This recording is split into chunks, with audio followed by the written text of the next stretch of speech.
We've been in business for over 6 years. I'm the founder of an automation company called Bot. Reservations require you to get up early at 6 in the morning or stay up late at midnight. It's out a platform that would be able to help consumers and businesses so that they can get their reservations back. And that's going to help you save money. And they said that they learned about us through Shark Tank. And the thing about our service is if the bots work, they stick around. We are giving the customer the best experience possible. Build it into a mobile app. We like to educate our customers on bots and how they're used and making sure that we're staying on top of the latest trends. And those are some of the facts that still to this day help me as we've been able to scale up. Hello and welcome to the DTC Daily Podcast. Every week we interview some of the best e-commerce founders and dive deep into their key growth drivers, uncovering actionable insights that you can implement in your business. But before we jump into today's conversation, a quick thank you to our friends at Saral. Most brands get influencer marketing wrong. They think paying a creator for a single post will spark a sales spike. That simply doesn't work. Successful brands like Graza, Obvi and Hexclad are forging genuine partnerships. And that's where Saral comes in. It's your go-to platform for partnering with the right influencers, tracking results, and managing everything in one place. Book a demo at getsaral.com/demo, mention us, and get an extended free trial exclusive for our listeners. Hey Mo, welcome to the DTC Daily Podcast. How are you doing today? I'm doing great. How about yourself? I'm doing good. So before we dive into the podcast today, could you just tell the audience a little bit about the business and what you guys do and what got you to starting this business? Sure. Well, my name is Maurice Batchelor, and I'm the founder of a automation company called Bot. We're based here in Los Angeles, California, and what we do is we provide an automation service for consumers and businesses. So you know how when you go online in today's world, buy concert tickets, make reservations for dinner, or book golf tee times or tennis courts, they're always gone in a second because bots are there picking up all the reservations, making all and booking everything right just as quickly as you can just click a mouse. So we wanted to build out a platform that would be able to help consumers and businesses be able to help build their own bots and compete with other bots that are out there in the world so that they can get their reservations back, build up against competition with their business and other things like that. So we are the company that kind of helps everyone just be able to, even the playing ground, I guess you can call it, to be able to build their own automation. So what were the early days like? How do you go about convincing someone that, they need automation or they need a bot, to do something like booking tickets or getting a dinner reservation?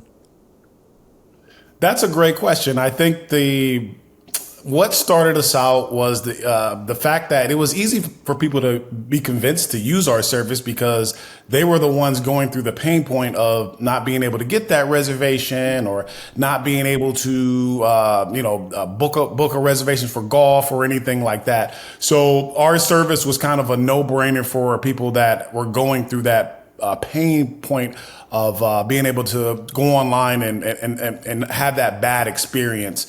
And then also the fact that sometimes reservations require you to get up early at 6 in the morning or stay up late at midnight to be able to make the reservation.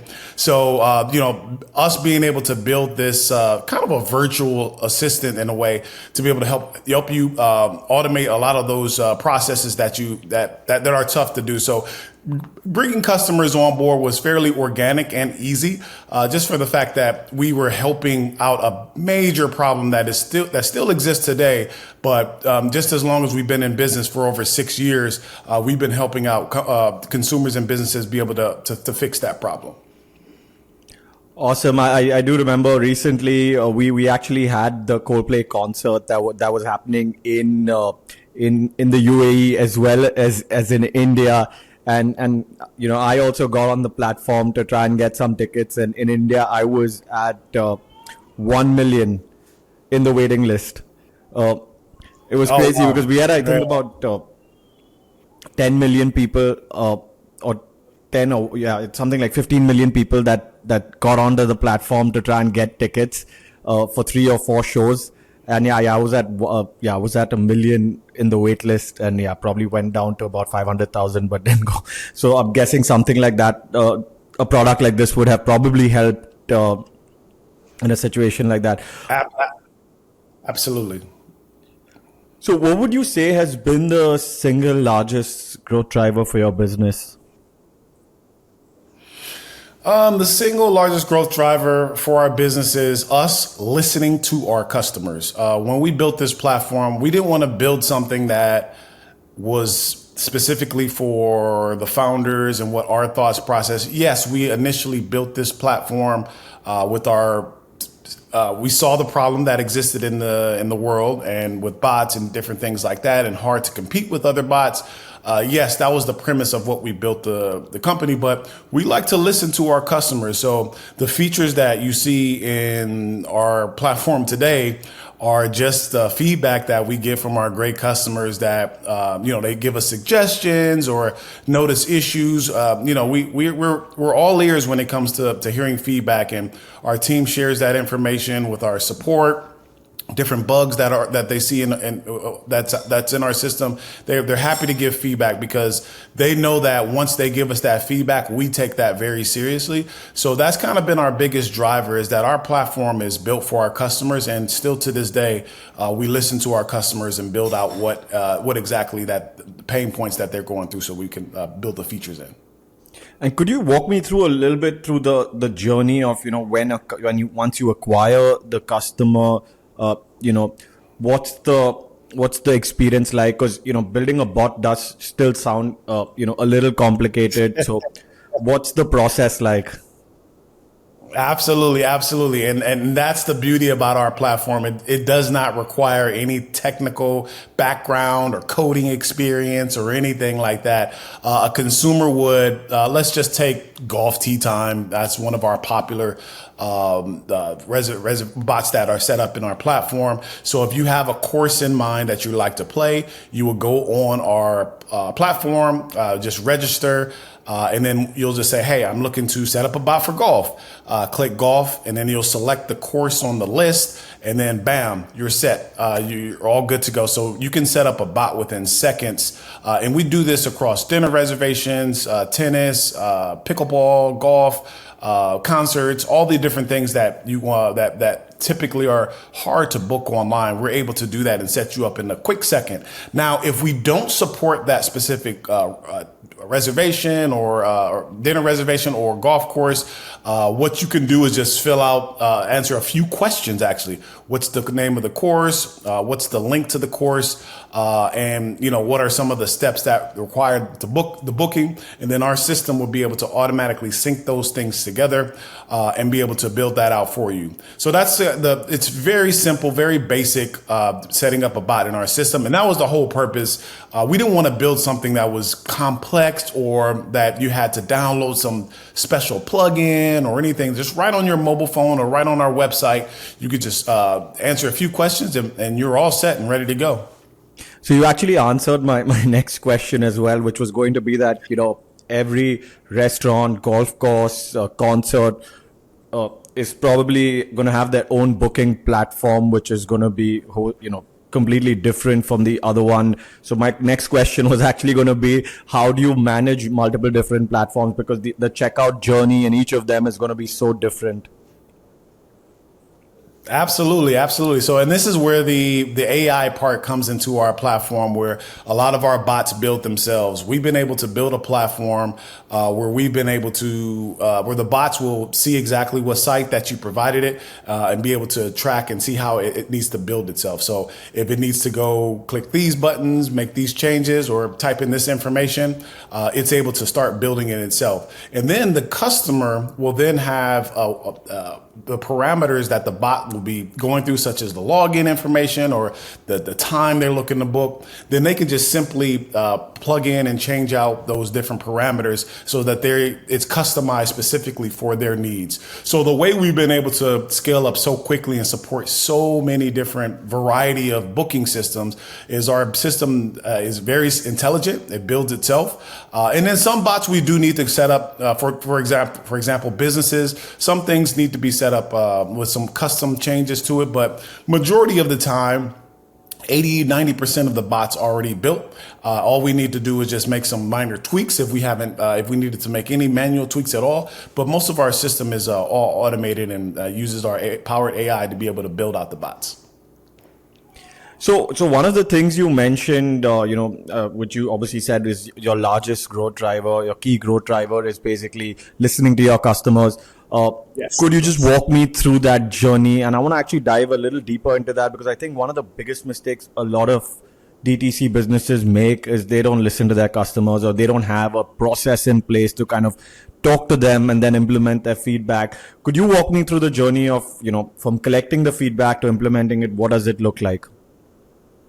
Absolutely. And there's two different directions a customer could go reaching out to us. They could just be curious about our platform and do we support certain things, and we're very honest with them. And for example, a new customer who hasn't signed up with us will ask us questions. Do we support this specific site, or do we support these certain features? Or if they are a business, do they support these tools in our platform? And we'll let them know if that's something that we do support or not. If we don't support it, then it goes into our engineering queue. In our engineering queue, there's a process involved there where project managers will do research on the problem in itself. Can we support it? How quickly can we build it out? Is it something feasible that we need to include in our platform that's going to not only help this specific customer that's requesting the information, but also is it something that's going to be valuable for us where other customers could use the certain feature as well. So that's kind of journey one when it comes to a new customer, a new lead that's coming in that is just inquiring about our service. There also is the case where somebody actually has signed up with our platform and are using some of the bots that are that they have set up, and they may come across a bug, or they may come across a feature that our system doesn't that have yet. So what they'll do is just right on our website, we'll have a support link where anybody can, any registered user, no matter what your subscription level is, has access to that to be able to give us that feedback. So they'll just tell us exactly what are some of the things that's missing, or something that's wrong, or potentially a bug that's in the system. And then we'll immediately put that, prioritize that and put that in the engineering queue to start building that out if it's needed. Awesome. And I'm guessing, so this is a subscription-based business. So what do you do to keep customers, what do you do to retain customers and just keep them coming back? That is a great question. And the thing about our service is if the bots work, they stick around. So we put a lot of energy into making sure that our customers' bots are working. If a bot fails, if a bot isn't working properly, or even if a bot didn't find, if it worked perfectly but just didn't find the reservation, we make sure that we investigate all those different types of bots that are going off in our system so that we are giving the customer the best experience possible. Also, when it comes to, you brought up a good point about some customers may think that setting up a bot is still complicated, and they use our service and get a little bit more comfortable, but they still have additional questions. So we like to educate our customers on bots and how they're used, and how others are using them, and how they can actually be helpful in their lives, and be able to make sure that they're staying ahead of the curve, because in the next couple of years, if you don't know how to use a bot, doesn't matter if you like bots or whatever how you feel about bots. If you don't know how to start working with them and setting them up, it's going to be difficult just to pretty much do anything online when it comes to reservations or buying things. And so we want to make sure that as customers, and like you said, with subscriptions, that we're educating them on how they're using our service and how we can be helpful to them. So those are the two key factors on how we were able to keep retention with our business.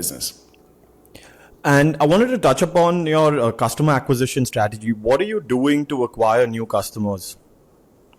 That's a great question as well. So what we're doing mostly organically, we've been blessed enough to be able to have customers come in organically. So a lot of our early on traffic has been driven just through people typing in whatever, maybe they're doing a tennis course, their tennis club. They say, hey, I can't book online, how do I do that? And we'll be the first ones to come up. Or if somebody's looking for a golf tee time or concert ticket or whatever the case may be, we'll be one of the first ones when they search for that information or a solution for it to pop up on their list. So that's been great for us to be able to get that organic traffic, and we still have that to this day.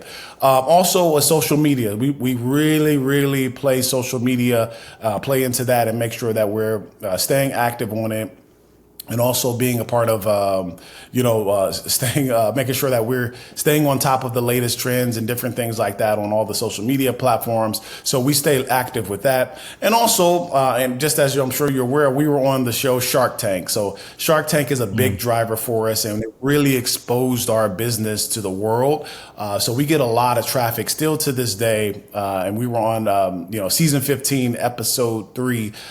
We still get a lot of traffic coming through the Shark Tank episode.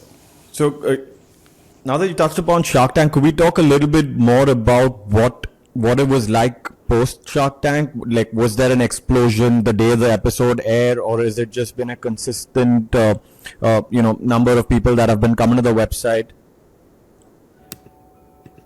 That's a great question. Yes. So we can, like I said, we still get a consistent flow of traffic coming through the website with people inquiring about our service, and they said that they learned about us through Shark Tank. So, that's continues. But when it actually post Shark Tank, literally right on during the airing of that, we got a flood of people coming through and asking about our service, signing up, subscribing. So that was great to have that exposure from that being on the show. And also it educated people on bots. That's one thing that the reason that we exist is not because of the fact that we want to, build an automation company, or we want to actually help people. We want to help people with our technology and being able to educate them about bots, using our service. Was kind of cool to see Shark Tank kind of put that out there to the world, because people have been hearing, all things about bots, whether that's negative, whether that's positive, but we were able to show our take on it, and people have actually gave us very positive feedback from it. So it was pretty cool to see post Shark Tank the type of things that we've been able to get exposed with our business. The interesting thing was, what I spoke about earlier, about the Coldplay concert in India. And when, the tickets ran out very quickly, and, we had a lot of people were just waiting in the line. A lot of people started posting saying that the platform's allowing bots to, book the tickets. And I think there were a few cases that were filed against the platform as well for, allowing bots. Do you see this as a challenge that, platforms will soon try and block bots from accessing the platform, or is there no way for a platform to know that it's a bot? I think it's both. Yes, platforms and websites, all these different companies are implementing things to be able to prevent bots, but that's not stopping bots at all. So just as hard as billion-dollar, data security company is building up anti-block programs, there are some group out there who just are going to be writing code to go around it. So, and it's tough to track bots just because you can put on certain, you can mask it up to have certain IP addresses. So like, it's really hard to track like what is a bot, what is a human, and track that. They have all these different platforms out there to try to block them, but it's, it's nothing that can do that. And also to the problem of it is that it really is hard to kind of just keep track of these companies, security companies have to keep building and building. And then you have these groups out here that keep just challenging that. So it just gets harder and harder. And who has to pay the price for that is the consumer. So that's why we exist. We're not here to be a part of the problem and try to help build malicious bots or do anything like that. We want to help the consumer have a better experience. How about you do get your golf tee time, or how about you get a chance to be able to get into that concert? Because more than likely, 98% of those tickets were probably purchased by bots, and also bots that are business bots. And those business bots are going out there buying, and then they're reselling, and then they're reselling at a higher markup. So that's where we are coming in and trying to help the consumer get a fighting chance and fight back on those bots and be able to get an opportunity to book that concert ticket or buy those reservations. And that's what we're trying to put that message out there, is that we are here to help you.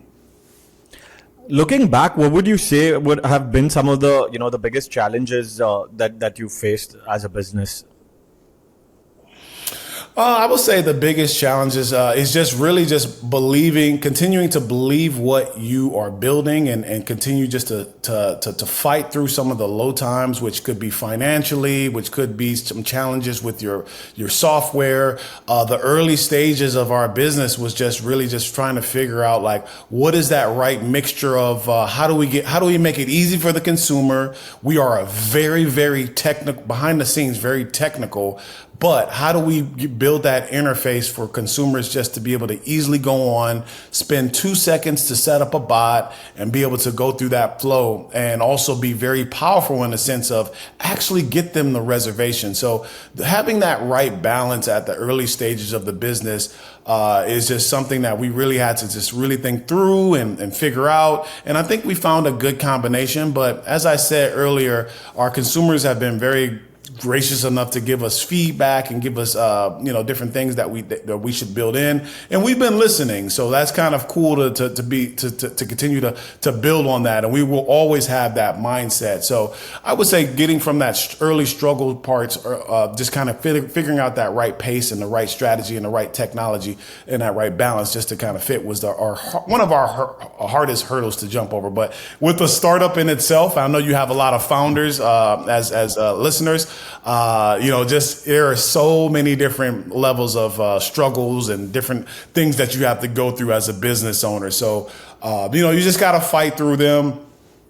Go back to that place of why you actually started the business. Find that passion there, and that's what's going to keep you through those tough times. And we've spoken a lot about the consumer throughout this podcast.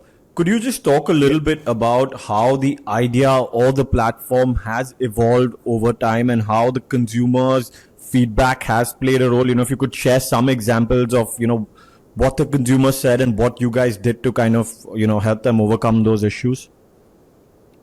Oh, yeah. Let's say, for example, and there are many, but one that really stands out is, how do we manage to be able to get consumers to be able to set up bots on their mobile device? So we actually went out and started to figure out how can we take our web platform, build it into a mobile app, and to make it just as fast as web to be able to build out a bot. So we started and you may see the difference in our mobile app and our website. Our website, of course, has more features. It's just a little more enhanced in that way. But our mobile app, if you want to get a bot right on your phone without having to do anything at all, just start clicking a couple buttons, tapping with your finger, then you're set and ready to go. So we just really had to strategize, because our consumers were like, hey, do you have a mobile app? Do you have a mobile app? Do you have a mobile app? And, we were just thinking that initially we were just going to be web. We were just going to kind of go through that way. But our mobile app really has blossomed into a cool way for based off what our consumers really wanted us to see. And another important one is support. Our consumers really helped us drive how we start logging bots and how we log all the data. How do we track these problems? How do we visually see the bot running live in real time and be able to fix those problems at a very fast pace? So our consumers really helped us drive into some of those major important features that has been able to have us be successful today. And what would you say are some of the future plans now for Botted? Where do you see, this business going from here on? Absolutely. So what we see in the future is really expanding on our platform a lot more into working with businesses, continuing to expand into consumer bots, building out different types of ways for you to set up a bot. We have, some of the AI things that we want to start introducing, like right on our website. We want you to be able to, with a couple words, just start to set up a bot just from a simple command. You're able to set up a bot. You're able to go through a booking. You're able to say, hey, I want to book this strictly with your voice, Monday, Wednesday, and Friday. I want to book these reservations. And then you have a bot immediately set up for you. So those are some of the really just beefing up our AI integration, understanding, building out more of our features that our customers are giving us feedback on. And then most importantly, really start building out more of our business requirements and rules that we're building into the platform. That's kind of where we're taking on a direction. Even right now, we're just investing a lot of time into those areas as we want to continue to see that grow in 2025 and beyond. How can some of the business owners that are watching this podcast, use automation in their business? Oh, that is a great question. So, really, if you think about it from businesses want to make money and they want to save time. So as you're starting to grow, you will start to, as you start to implement different processes in your business, you're going to get comfortable with them and then you're going to start to scale. But when you start to scale, the problem is I have, my email system over here. I have my CMR system over here. So you have all these different systems now that actually play well individually, but now you need to kind of link them together. And then you may, and where we differ from even from our competitors is that you may have a custom setup with maybe Microsoft Dynamics, or maybe you're using something Salesforce or some other system that you have for your organization. Those operations can kind of get out of whack, and it's just all over the place. And what Botted does is we're able to build out a affordable custom solution that you can automate any process in your business, whether that's online, whether that's through an API, whether that's through a desktop application. We can connect with all of those to be able to help you automate and streamline your entire business. And that's going to help you save money. And also is going to help you, most importantly, save time, because that time that you're using to do all these manual tasks, and that's taking these repetitive tasks that's taking up a lot of your team's time, you can just be automating that and spending more time listening to your customers, building out those features that they're requesting, be able to expand your business. So those are the core principles that we use for our business owners. And we have an automation intake form that we use. So we'll set up and understand what your services are, what you offer, and what your operation is, and we'll be able to easily give you a consultation to be able to help you understand how we can help automate your platform or automate your business. Awesome. And one last question. What lessons from Botted's journey would you share with some of the other DTC founders, and also any last piece of advice that you want to give some of the founders that are listening to this podcast? Yeah, well, thank you again for taking the time to put this together, and I'm excited to give my feedback. And every business is different. Everybody will have your own strategy. Take in a lot of information. There's a lot of books out there. There's a lot of information. There's a lot of feedback you can get from myself or other people that on the podcast that's spoken before me. But I would say take it all in, but make sure you apply it to what works for you. Just because you may be an engineer and someone's telling me, oh, you need to have marketing, which is absolutely true, but focus on what's working for you, especially at the early stages. Just you have a special talent in a specific area. Focus on that growth. Those other areas will play out for sure. Everything is important. And you have different pillars in your business. It could be marketing, engineering, it could be sales. All of those are extremely important. But you want to make sure, especially as an early founder, that you're just really taking advantage of what your talent is and finding customers immediately. Like you want to be able to find customers. You want to validate your product. A lot of times, especially people who are building new products, they're so tunnel vision of just like building. I want to build the perfect product.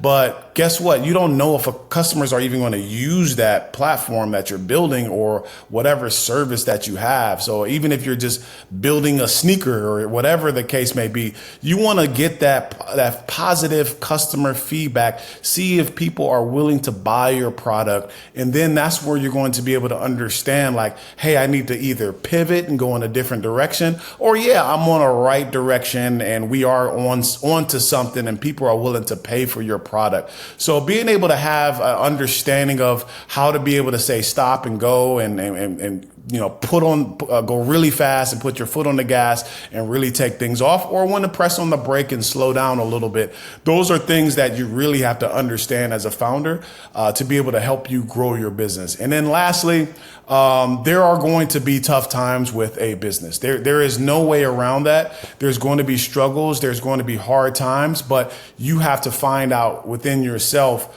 why did you start this business? What's that reasoning? Go back to that. Go back to the reason that you're, building out whatever you are doing, because that's going to help you during those rough times be able to figure out like, hey, this is a reason that I'm here.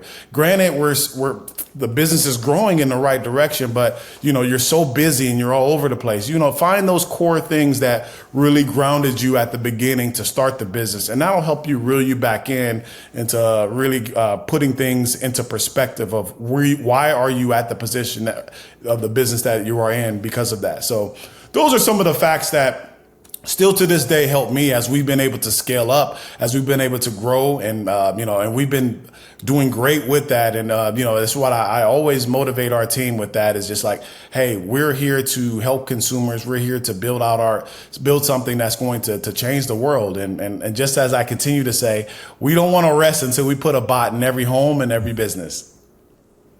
Hey Mo, thank you so much for doing this. This has been very insightful. Thank you so much. Absolutely. No problem at all. And this was great. And, hopefully if any listeners, please check us out at bottit.com, or you can email me personally at mo@bottit.com as well.